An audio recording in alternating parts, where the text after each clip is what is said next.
ሰላም ጤና ይስጥልን የተወደዳችሁ ተመልካቾቻችን ከካፋ ቴሌቪዥን ለሳቱ ያዘጋጀናቸውን ዜናዎች ይዘን ቀርበናል። ከዜናዎቹ ጋር ብሩክታይት ብርሃኔ አብራችሁን ቆዩ። በቦንጋ ከተማ አስተዳደር በማዘጋጃ ቤት አገልግሎት የሚታዩ የመልካም አስተዳደር ችግሮችን ለመፍታት የሚያስችል የጋራ ውይይትና የግምገማ መድረክ እየተካሄደ ነው። መድረኩም ለህብረተሰቡ የተሻለ አገልግሎት መስጠት የሚችል ባለሙያን ማፍራትና ማስቀጠል ብሎም በብልሹ አሰራር የተዘፈቁትን ለማጥራት ምቹ አጋጣሚን የፈጠረ መሆኑ ተመላክቷል። የካፋ ዞን የብልጽግና ፓርቲ ረዳት የመንግስት ተጠሪ አቶ ታከለ ታምሩ ባደረጉት ንግግር እንደገለጹት ህዝቡን ምሬት ውስጥ የሚከቱ አሰራሮችና የመልካም አስተዳደር ችግሮች ምንጭ ሆነው እየታየ በሚገኘው የማዘጋጃ ቤት አገልግሎት አሰጣጥ ችግር በአስቸኳይ መታረም እንዲችል ታስቦ ይህ መድረክ እንደተዘጋጀ ተናግረዋል። ለተገልጋይ ማህበረሰብ ጉዳዮችን በአግባቡ ተቀብሎ ከማስተናገድ አንጻር ውስንነቶች ከመታየታቸውን ባለፈ ለክራይ ሰብሳቢነት የተጋለጡ አካላት ሊኖሩ ስለሚችሉ በአስቸኳይ ታርሞ የተሻለ አገልግሎት ለማህበረሰቡ መስጠት እንዳለባቸው አሳስበዋል። የግምገማና የውይይት መነሻ ሀሳብ ሰነድ የማዘጋጃ ቤቱ ስራ አስኪያጅ አቶ በረከት ወልዴ አቅርቦ የግምገማ መድረክ የተጀመረ ሲሆን ለተከታታይ 2 ቀናት ሊቆይ እንደሚችልም ተመላክቷል። በመድረኩ የዞን ከፍተኛ አመራሮችን ጨምሮ የማዘጋጃ ቤቱ ባለሙያዎች ተሳታፊ የሆኑ ሲሆን በግምገማው ለህዝቡ የተሻለ አገልግሎት መስጠት የሚያስችል ሂደት በቀጣይ እንደሚጠበቅ ተገልጿል። ዘገባው የባልደረባችን ፍጹም ተሾመ ነው።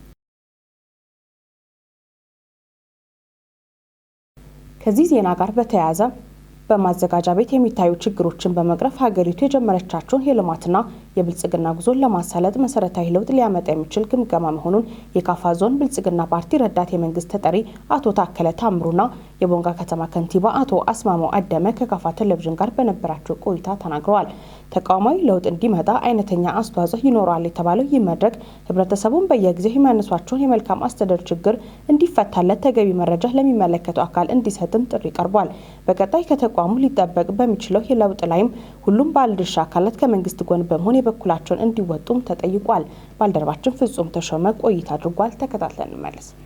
የማዘጋጃ ቤት አገልግሎት አሰጣጥን በሚመለከት ያው በጥሩ ጎንም አንዳንድ ጊዜ ይነሳል። በሌላ መንገድ ደግሞ በአብዛኛው በመጥፎ ጎን የሚነሱ ጉዳዮች ከህዝቡ ከራሱ ከተጠቃሚው ህዝብ ወደ ከንቲባ መዋቅር ይደርሳል። ከዛ አልፎ ወደ ዞን፣ ከዞን አስተዳደር ወደ ዞን ፓርቲ፣ ከዛም አልፎ የሚሄዱ ጉዳዮች አሉና እነዚህ ነገሮች እየበዙ እየሰፉ የሚመጡበት ሁኔታን ምልክት እያየን በመሆኑ አንዳንድ ጊዜ ደግሞ እቅዶች ይታቀዳሉ። በታቀደው ልክ የህዝብ ጥያቄን በሚመልስ መንገድ ልማትን ለማሳካት ችግሮችም በሌላ ጎንዱም እንደሚነሱ እያየን ስለነበረ እነዚህ ችግሮች ሁሉ ሊታርሙ የሚችሉት እንደዚህ ማዘጋጃ ባለሙያዎችን የድጋፍ ሰጪ ሰራተኞችና የሚመለከታቸው አካላቶችን አንድ ላይ ሰብሰብ አድርገው የስራ ግምገማ በማድረግ እንደሆነ ታሳቢ በማድረግ ትንሽ ዲግሪው ትንሽ ከፍ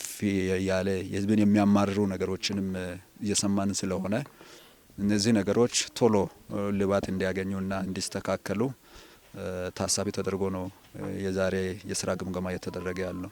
ከተማችን የተጀመረ ያለው የከተማ ማዘጋጃ ቤት አገልግሎትን አስመልክቶ የሚደረገው መድረክ እንደ ክልል ከክልል የከተማ ልማት እና ኮንስትራክሽን ስራዎች ወይም እቅድ አፈጻጸም በውስጡ ያሉ ጥንካሬዎችን፣ ጉድለቶችን በመለየት ጥንካሬዎችን ይበልጥ ለማስቀጠልና በተለይ ጉድለቶችን በሚገባ ነቅሶ አወጥቶ በመለየት በጉድለቱ ችግር ውስጥ የገቡ አካላትንም እንደዚሁ በግል ደረጃ ግምገማ በማካሄድና ተገቢውን እርምት እርምጃ ለመውሰድ ታልሞ ነው እየተሰራ ያለው። ይሄ የሆነበት ምክንያት በማዘጋጃ ቤት አገልግሎት ህዝቡ በጣም አብዛኛውን ጊዜ እርካታ እንደሌለው ያነሳል። በየመድረኩ ያነሳል።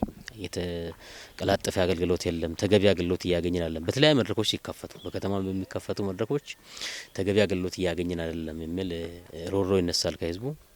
ስለዚህ በየቦታው በሚሰጡ አገልግሎቶች ህዝቡ የማይረካ ከሆነ ለምንድን ነው ህዝቡ የማይረካው? ምን ተፈልገው ነው?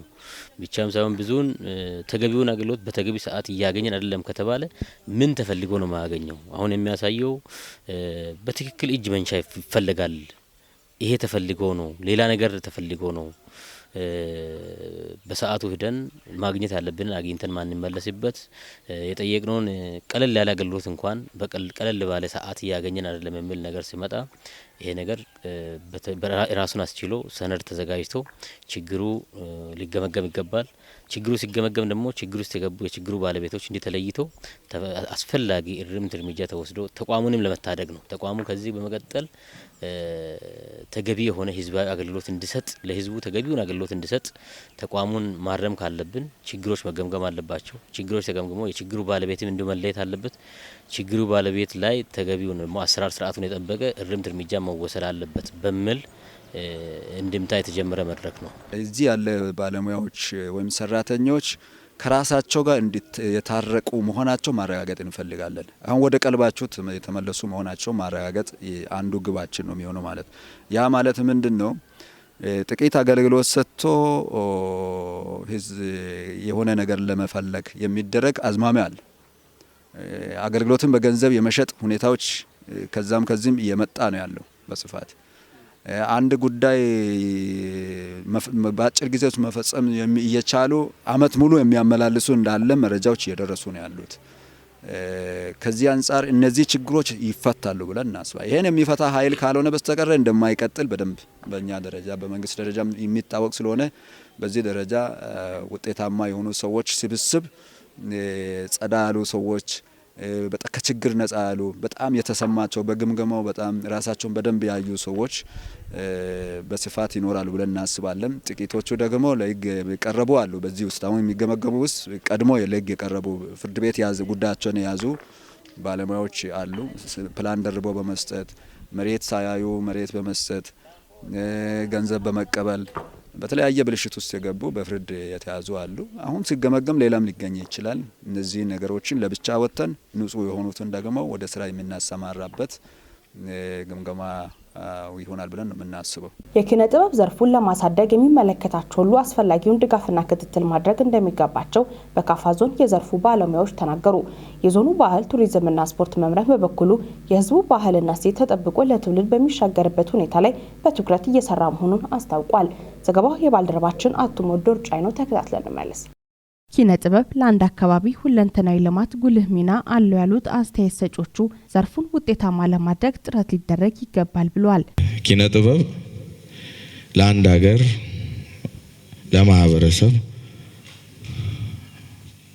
ማህበረሰብ ለመቅረጽ፣ ታሪክ ለማስቀጠል፣ ባህልን ለማስተዋወቅ ጉልህ ድርሻ ነው ያለው። እንደውም ከፍተኛውን ድርሻ ይይዛል። ኪነ ጥበብ በጣም አቅም አለው። ማህበረሰብን ሁላ ለማስተማር አቅም አለው። እንደው ማህበረሰብ ከማስተማር አንጻር አሁን ለምሳሌ የተሰሩ ስራዎችን በኪነ ጥበብ ረገድ ስናይ የሴቶች እኩልነትና ጥቃት ላይ የተሰሩ ዘፈኖች፣ ግጥሞች ማየት እንችላለን። እሱ ብቻ ሳይሆን በቅርቡ በሀገራችን በተከሰተው የኮሮና ወረርሽኝ ጊዜ በዘፈን ነው ሰው እንዳይጨባበጥ ከቤት እንዳይወጣ ሲደረግ የነበረው። ማህበረሰብንም ያርማል ማለት ነው። ኪነ ጥበብ አቅጣጫ ያስይዛል፣ ያርማል። ፋይዳው ስለ ሀገር እንደው ከሀገር አንጻር ፋይዳው እንደው ምን ብዙ ስለተወራ ነው አለፍ የማወራው። እንደው ምን አበርክቶ አለው ምናምን። የመጀመሪያው የሰው አእምሮ ላይ ይሰራል፣ ያሰፋል፣ አእምሮ ይቀርጻል፣ ያስተካክላል፣ ማገናዘብን ይፈጥራል። ኪነ ጥበብና ጥበባት እንዲያድጉ ትልቁ ነገር አእምሮ ላይ መሰራት አለበት። በሰው አእምሮ ውስጥ በጣም አመለካከት እንዴት ነው ለዘርፉ እየተደረገ ያለው ድጋፍ ሊጠናከር እንደሚገባም አስተያየት ሰጪዎቹ ተናግረዋል። አሁን ወቅቱም ያው ፊልም አለ፣ ግራፊክስ አሉ። በአኒሜሽን ሁላ እኮ ሰው ያስተዋወቀ ነው። አካባቢውን ቀጥሮ አኒሜሽን ባለሙያ ቀጥሮ እያስተዋወቀ ነውና በተለያየ መንገድ ቢሰራ ውድድሮች ቢቀጥሉ እንደዚህ መግባባቶች ቢፈጠሩ ከዛም ባሻገር ደግሞ እንደዚህ መድረክ ላይ ከመገናኘት ባሻገር ቢደገፉ ኪነ ጥበብን አልምቶ ለመጪው ትውልድ ለማሻገር እየተደረገ ያለው ጥረት ተጠናክሮ እንደሚቀጥል የካፋ ዞን ባህል ቱሪዝም ስፖርት መምሪያ ኃላፊ ወይዘሮ ታሪኳ ታከለ ተናግረዋል። የነበረንን ጥበብ ትውልድ አውቆት እንዲያልፍና እንዲያስቀጥል እየተደረገ ነው። አንዱ ካፋ በራሱ ሀገር ነበር፣ የራሱ ስርወ መንግስት ነበረው። ያንን ስርወ መንግስት ይሄ ትውልድ እንዲያውቀው ካፋ በማንነቱ የሚኮራ የራሱ ባህልና ታሪክ ትውፊት ያለው ይሄ ተቀብሮ መቅረት የለበትም ብሎ እንደ መንግስት የተሰራበትና ዛሬ ደግሞ የደረስንበት ደረጃ በራሱ ቀላል የሚባል አይደለም። ይሄ ጥበብ ነው። ጥበቦችን እየለየን እያደራጀን እየተናበብን ከመጣን ከማንም የተሻለና ጥሩ ውጤት ማስመዝገብ የምንችልን እላለሁ። አመሰግናለሁ። የኪነ ጥበቡን ዘርፍ ለመደገፍ የሚደረገው ጥረት ተጠናክሮ እንደሚቀጥልም ኃላፊዋ ተናግረዋል። ሾዶና፣ ግራሮና፣ ሻመቶና አንድነትን ያስተምር ነበር ከፋ። ስለዚህ ይሄ ታሪክ እንዳይጠፋ በዞናችን የዞን መንግስት ባንድ አደራጅቷል። አሁን ለምንገልጸው ቃላት ቀላል በሚመስል ሳይሆን በጣም ከባድ ነው። ይሄን ኃይል አደራጅቶ ጥበብ ካለበት ፈልጎ ጥበበኞች እነማን ናቸው ብሎ ፈልጎ ማደራጀት የራሱ ጊዜ የወሰደበት ነበር። ያንን ከ17ቱ መዋቅር የትኞቹ ናቸው ጥበበኞች፣ የትኞቹ በየትኛው የጥበብ ዘርፍ ክህነት አላቸው፣ ክህሎት አላቸው፣ ዕውቀት አላቸው ብሎ አደረጃጀት በመፍጠር ስልጠናዎችን በመስጠት በመደገፍ በሁሉም ዘርፍ በፋይናንሱ በየትኛውም ሁኔታ በመደገፍ የከፋ ዞን የባህል ባንድ አደራጅቶ ዛሬ ባህላችን ታሪካችንን ጭምር ከምናወራው ይበልጥ በሙዚቃዎች እየተዋወቅን ያለንበት ደረጃ ቀላል አይደለም። ይሄን ማስቀጠል ነው የትውልድ የኪነ ጥበቡን ዘርፍ ከመደገፍ አንጻር የሚመለከተው አካል የበኩሉን እንዲወጣ ያሳሰቡት የካፋ ዞን ዋና አስተዳዳሪ አቶ እንዳሻው ከበደ ዞኑን መደገፍ በሚችለው ልክ ለመደገፍ ቁርጠኛ መሆኑን ተናግረዋል። እናመሰግናለን። መስራት ባለብን ቦታ ላይ ያው መደገፍ ባለብን ደረጃ ላይ እንደግፋለን የሚል ነገር ነው። ሌሎችም በርቱ፣ ጥሩ ነገር ላይ በጣም ውጤታማ ጥራት ባለው ነገር ላይ ስለዚህ ጥራት ያለው ለሚተላለፍ ከትውልድ ለትውልድ መተላለፍ መልእክት ያለው አቅም ያለው ነገር ነው ይዘው መምጣት የሚያስፈልግና ይሄን ወጣቶች ትምህርት ቤት ያላችሁ አካላት በደንብ ስሩ፣ ተስፋ አትቁረጡ። አንድ ነገር ደግሞ ቻሌንጅ ይኖራል፣ ራብም ይኖራል፣ የገንዘብ ችግርም ይኖራል፣ ሌሎች ዳገትና ጉልበቶች ይኖራሉ። ሰውም ሊሳደብ ይችላል፣ ምንም ሊኖር ይችላል። ያለ መሰናክል ያለ ውጣ ውረድ ሊሳካ የሚችል ውጤት የለም፣ አይጠበቅም። ከዛ በኋላ ሊጣፍጥ የሚችለው ስለዚህ እነዛን ቻሌንጆች አልፈን ከውጤት መድረስ መቻል አለብን የሚል ቁርጠኝነት ኮሚትመንት የሚያስፈልጋል። ከግለሰብ አይደለም ለሀገራችን ነው ለአካባቢያችን ነው የሚሰራውና ያን አካባቢ ማህበረሰብ ህዝቡን ሀገራችንን በማየት የምንሰራው ስራ ለውጤት እንዲደርስ የራሳችን የግል ጥረት እና ትጋት እጅግ በጣም አስፈላጊ ነው የሚሆነውና ያንን ነገር ማድረግ ከቻላችሁ ውጤታማ እንሆናለን። የወሰነውን አሳይመንት ያው በተጨባጭ በተግባር የሚለውጠው ነው የሚሆነው። ለሀገር እድገት ለሀገር ብልጽግና ሁላችንም የድርሻችንን በአርቱ በኩል መወጣት የሚችልበት ሁኔታ መኖር መቻል አለበት። ጉልህ ሚና መጫወት አለብን። ላለፉት 15 ቀናት ሲካሄድ የቆየው የኢትዮጵያ ኦርቶዶክስ ተዋሕዶ ቤተክርስቲያን ርክበ ካህናት የቅዱስ ሲኖዶስ ምልዕተ ጉባኤ ለቤተክርስቲያንና ለሀገር የሚጠቅሙ ውሳኔዎችን በማሳለፍ ተጠናቋል።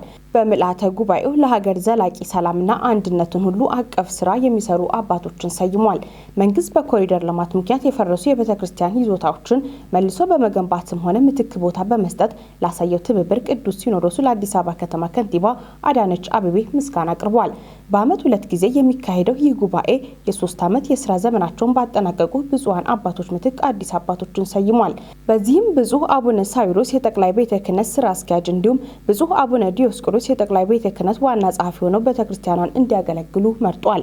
ምልዓተ ጉባኤው በሀገርና በውጭ የሚኖሩ በማህበራዊ ሚዲያ አማካኝነት ከስነ ምግባር የወጣ እንዲሁም የቤተክርስቲያንን ልዕልና የሚጋፋ የተዛባና ሐሰተኛ መረጃን የሚያሰራጩ በግልና በቡድን የተደራጁ የማህበራዊ ሚዲያ ባለቤቶችን በማስጠንቀቅና ሌሎች ውሳኔዎችን በማሳለፍ መጠናቀቁ ተገልጿል። ዘገባ የኢትዮጵያ ብሮድካስቲንግ ኮርፖሬት ነው።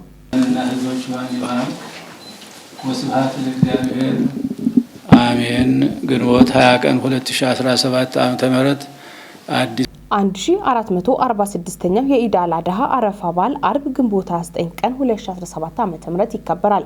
በሳውዲ አረቢያ የጁልጃህ ወርሃ ጨረቃ በመታየቷ ምክንያት ግንቦት 20 2017 ዓ.ም ረቡዕ የተቀደሰው የዙልጃህ ወር መጀመሪያ ቀን ሆኗል።